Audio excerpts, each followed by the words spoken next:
Hello दोस्तों, प्रतिमा GS academy पे आप सभी का स्वागत है। कैसे हैं साथियों? उम्मीद है अच्छे ही होंगे। साथियों, करंट अफेयर शुरू करते हैं बिना टाइम गंवाए। आप लोग भी कापी कलम उठा लीजिए और नोट करना शुरू कर दीजिए। एक पुस्तक है Modi at 20 dreams meet delivery. Modi at 20 dreams meet delivery. साथियों, ये लग रहा होगा कि मोदी के नाम से पुस्तक है तो ये मोदी की जीवनी होगी। तो साथियों, ये ध्यान रहे कि जीवनी नहीं है, ये जीवनी नहीं है। ये Modi at 20 dreams meet delivery, इसका भी हाल ही में एक आयोजन किया गया था दिल्ली विश्वविद्यालय में। इस पुस्तक पर विशेष चर्चा कार्यक्रम का आयोजन हुआ था। जैसे एक शासक के शासनकाल की व्यवस्था होती है, एक शासक के शासनकाल की व्यवस्था होती है,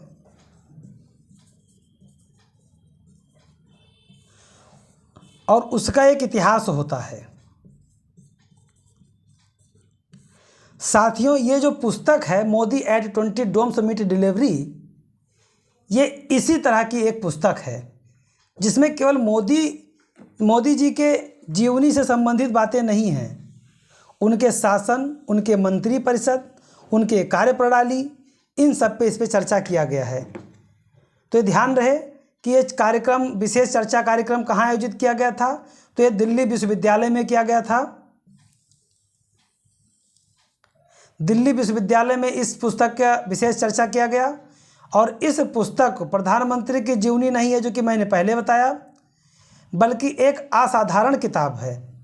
यह एक असाधारण किताब है।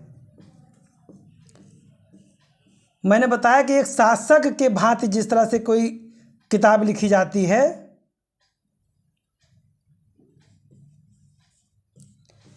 तो उसी तरह की ये पुस्तक है। वर्तमान में कैबिनेट के मंत्रियों, अब इसमें देखिए कौन कौन शामिल था। इस पुस्तक के लिखने के लिए इसमें 21 लेख शामिल हैं। 21 लेख मतलब अलग अलग प्रकार के कम से कम 21 लोगों ने मिल करके लिखा है, और ज़्यादा लोगों ने, लेकिन 21 लेख है। मतलब इसको कह सकते हैं आप कि 21 अध्याय के में है,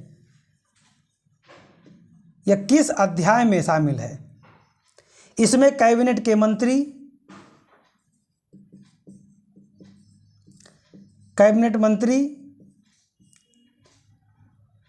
सुरक्षा सलाहकार,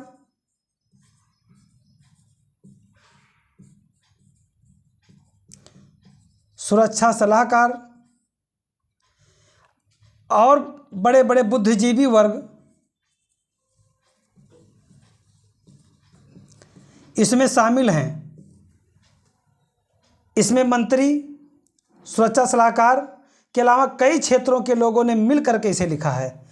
यानी कि इसमें कई लोगों का अनुभव शामिल है, जिसे मिल करके इस पुस्तक को लिखा गया है। पुस्तक का क्या नाम है? Modi at 20 dreams meet delivery. इस पुस्तक को लिखने के लिए इन लोगों ने अपना अपना व्यू दिया, लेकिन इसका जो वित्त पोषण है Blue craft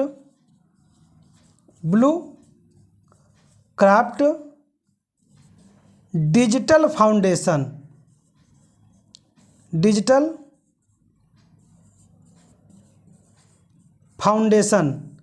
blue Kraft Digital foundation ने क्या किया है? इस पुस्तक को वित्त पोषित किया है,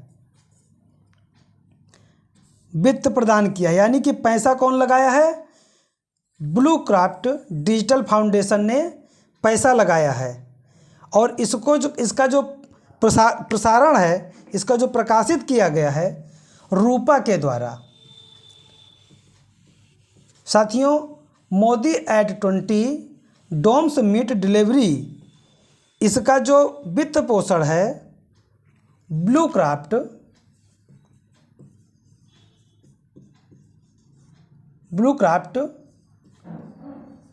डिजिटल फाउंडेशन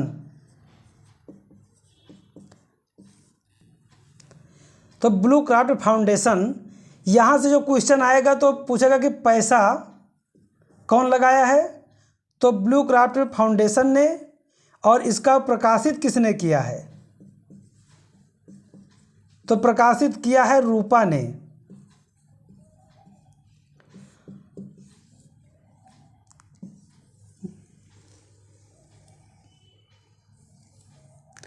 इस पुस्तक को ब्लू क्राफ्ट डिजिटल फाउंडेशन ने वित्त पोषित किया है और रूपा के द्वारा प्रकाशित किया गया है, और इस पुस्तक में 21 लेखों का संकलन है।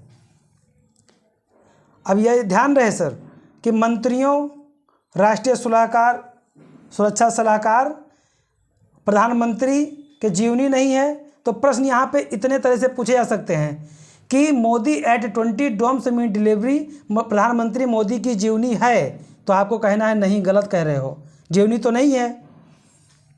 फिर इसका विशेष चर्चा कार्यक्रम का आयोजन कहाँ किया गया इस पुस्तक पे, तो दिल्ली विश्वविद्यालय में किया गया। इस पुस्तक को किसने लिखा, तो याद रहे किसी एक व्यक्ति ने नहीं लिखा है, इसमें मंत्री भी शामिल, इसमें राष्ट्रीय सुरक्षा सलाहकार भी शामिल, इसमें अन्य बुद्धिजीवी वर्ग भी शामिल। इसको पैसा दिया ब्लू क्राफ्ट डिजिटल फाउंडेशन ने, इसको प्रकाशित किया रूपा ने, इसमें लेख 21 लेखों का संकलन है। तो साथियों, इतने प्रकार के प्रश्न इसमें बन सकते हैं। अगला पॉइंट है financial action task force. Financial action task force, इसकी स्थापना जो है FATF की स्थापना 1989 में किया गया था। 1989 में G7 ग्रुप के एक अनुदेश पे किया गया था। मनी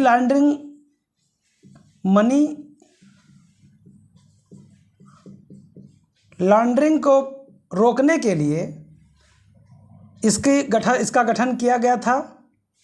पेरिस, फ्रांस में किया गया था। पेरिस, फ्रांस में इसका गठन किया गया था। साथियों, मनी लॉन्ड्रिंग क्या होता है? मनी लॉन्ड्रिंग मतलब ये होता है कि जैसे मान लीजिए ब्लैक मनी है, आपने यहाँ से बेईमानी किया, लेकिन आप डायरेक्ट यहाँ पे लगाएंगे तो आप पकड़ जाएंगे, तो यहाँ पे देंगे, X से Y जगह पर लाएंगे और Y के माध्यम से यहाँ पहुँचाएंगे, तो ये आपका ब्लैक मनी से वाइट मनी हो जाएगा। ब्लैक मनी से वाइट मनी में कन्वर्ट करने की पद्धति को ही मनी लॉन्ड्रिंग कहा जाता है। तो साथियों, 1989 में इसका गठन किया गया था। G7 ग्रुप का एक सम्मेलन हो रहा था पेरिस में, तो पेरिस में ही इसका हेडक्वार्टर भी है, यानी मुख्यालय पेरिस में ही है। तो ये अभी चर्चा में क्यों है? पिछले साल चर्चा में था क्योंकि UAE को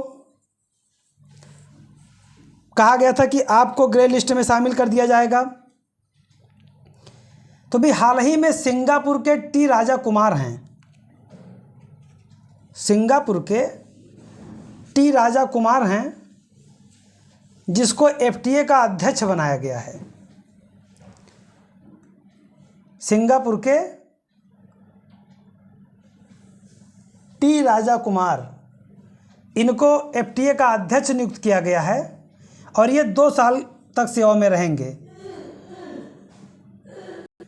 2 साल तक सेवा में रहेंगे। इन्होंने मार्कस प्लेयर का स्थान लिया है। मार्कस प्लेयर का स्थान लिया है। साथियों, ध्यान रहे कि जो फाइनेंशियल एक्शन टास्क फोर्स है, यह एक अंतर सरकारी है, अंतर सरकारी संगठन है, अंतर सरकारी संगठन है, और यह मनी लॉन्ड्रिंग से निपटने के लिए बनाया गया था, जो कि मैंने पहले ही आपको बता दिया है। लेकिन 2001 में इसका विस्तार किया गया। 1 में इसका विस्तार किया गया। विस्तार इसलिए किया गया देखा गया कि आतंकवादी गतिविधियां बढ़ रही हैं, आतंकवादी गतिविधियां बढ़ रही हैं और जो सक्षम देश हैं वो आतंकवादियों को पैसा देती हैं और उनके पैसों से आतंकवादी गतिविधियां ज़्यादा बढ़ रही हैं। तो इन आतंकवादियों को पैसा देने के लिए जो प्रवृत्ति है इसे रोका जा सके, इसके वित्त पोषण को यानी आतंकवादी के वित्त पोषण को रोका जा सके, इसलिए 2001 में इसके कार्य का विस्तारण किया गया। 2001 में इसके कार्य का विस्तारण किया गया और आतंकवादियों को वित्त पोषण से रोका जा सके, आतंकवादियों को वित्त पोषण इसको रोका जा सके। तो साथियों यहाँ पे ध्यान रहे कि प्रश्न ये भी आ सकता है कि FATF का कार्य विस्तार कब किया गया, तो 2001 में किया गया। किस कारण से किया गया? आतंकवादियों को वित्त पोषण के रोकने के लिए किया गया। इसका मुख्यालय कहाँ पे है? इसका मुख्यालय है पेरिस में, और पेरिस कहाँ पे है? फ्रांस में है। तो साथियों ये क्लास मैं यहीं पे समाप्त करता हूँ। धन्यवाद। जय हिंद, जय भारत।